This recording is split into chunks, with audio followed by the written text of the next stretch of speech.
சட்டமன்றத்திற்குள்ள எனக்கு அதிகாரம் இல்லை என்று பொய் சொல்லுகின்ற முதலமைச்சர் நம்ம பார்த்திருக்கோமா? இது வரைக்கும் யாரும் அப்படி சொன்னது கிடையாது. ஏன் அவருடைய தந்தை கலைஞர் அவர்கள் இதுவரைக்கும் எங்களுக்கு அதிகாரமே இல்லைன்னு ஒரு முறை கூட சொல்லியிருக்கிறாரா எங்கேயாவது? இதற்கு முன்பு இருந்த முதலமைச்சர்கள் எடப்பாடி பழனிசாமியா இருந்தாலும் சரி, ஜெயலலிதா அம்மையா இருந்தாலும் சரி, ஓபிஎஸ் அவர்கள் இருந்தாலும் சரி, யாரும் எங்களுக்கு உரிமையே இல்லைங்கன்னு ஒரு பொய்யை யாரும் சொன்னது கிடையாது. ஆனால் இப்ப இருக்கின்ற முதலமைச்சர் ஸ்டாலின் அவர்கள் அவ்வளோ உரிமைகள் இருந்தோம், அவ்வளோ சட்டங்கள் இருந்தோம், எங்களுக்கு சட்டம் இல்லைங்க, உரிமை இல்லை அப்படின்னு ஒரு பொய்யை சொல்லுகின்ற முதலமைச்சரை நிச்சயமாக வீட்டுக்கு அனுப்புகின்ற நேரம் காலம் வந்துவிட்டது. அதற்கு நீங்கள் தயார் நிலையில் இருங்கள், தயாராக இருங்கள். இன்னைக்கு தமிழ்நாட்டிலே கிட்டத்தட்ட 75 அம்பேத்கர் சிலைகளை மருத்துவர் ஐயா அவர்கள் பாட்டாளி மொழியில் நிறுவி இருக்கிறது. அதில் 1993 இங்கே எதிரே இருக்கின்ற திருப்போரூர் நகரில் எதிரே இருக்கின்ற அம்பேத்கர் சிலையை நிறுவியது நம்முடைய மருத்துவர் ஐயாவும் பாட்டாளி கட்சியும் தான். அவர் சொல்லுகின்ற யோசனைகள் எல்லாம் மிக சிறப்பான யோசனைகள். வரும் காலத்தில் நிச்சயமாக அது நடைபெறும். காரணம், இங்கே சூழ்ச்சியால் நம்மை பிரித்து நமக்குள்ளே குழப்பங்கள் ஏற்படுத்தி அரசியல் ஆதாயம் தேடிக்கொண்டிருக்கின்ற திமுக ஆட்சியை அகற்றுகின்ற காலம் நேரம் வந்துவிட்டது. அதற்கு தயாராக ஆருங்கள், நீங்கள் எல்லாம் வர வேண்டும். இன்னைக்கு திமுக ஆட்சி தமிழ்நாட்டில் வந்ததற்கு காரணமே, ஸ்டாலின் அவர்கள் ஆட்சி தமிழ்நாட்டில் வந்ததற்கு காரணமே அரசு ஊழியர்களும் ஆசிரியர்களும் தான்.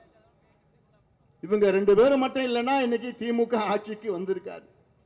ஆனா வந்த பிறகு கிட்டத்தட்ட 4.5 ஆண்டுகள் முடிந்தது. வந்த பிறகு அவர்கள் சொன்ன வாக்குறுதி ஒன்றுத்தை கூட அவர்கள் நிறைவேற்றவில்லை, ஒன்று கூட நிறைவேற்றவில்லை. அவர்கள் கிடைத்தது மிகப்பெரிய ஒரு ஏமாற்றம். அடிப்படை கேட்டது பழைய ஓய்வூதியம் கேட்டார்கள். 2003க்கு முன்பு என்ற ஓய்வூதியத்தை இப்போ எங்களுக்கு வேண்டும்.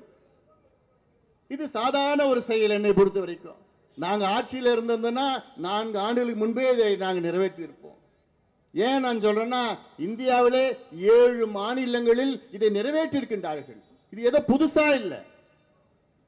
இந்தியாவிலே 7 மாநிலங்கள்ல பழைய ஓய்வூதிய திட்டத்தை அதனுடைய மாநில அரசு அறிவித்திருக்கிறது. ஏன் தமிழ்நாடு அறிவிக்க முடியாது? என்ன காரணம்? இதற்கு ஒரு குழு ஒண்ணு, ககன்தீப் சிங் பேடி தலைமையில் ஒரு குழு. ஏன் இதற்கு முன்பு நடந்த ஸ்ரீதர் குழு என்னாச்சு? சாந்தா ஷீலா நாயர் அவர்களுடைய தலைமையில் ஒரு குழு அமைச்சாங்க, அது என்னாச்சு? அந்த பரிந்துரை என்னாச்சு? இப்ப 3வது ஒரு குழு அமைக்கணுமா? இவங்க திமுக என்ன பண்ணுவாங்கன்னா, ஒன்ற காரியத்தை தள்ளி போனோம்னா அதுக்கு ஒரு குழு போட்டுடுவோம்.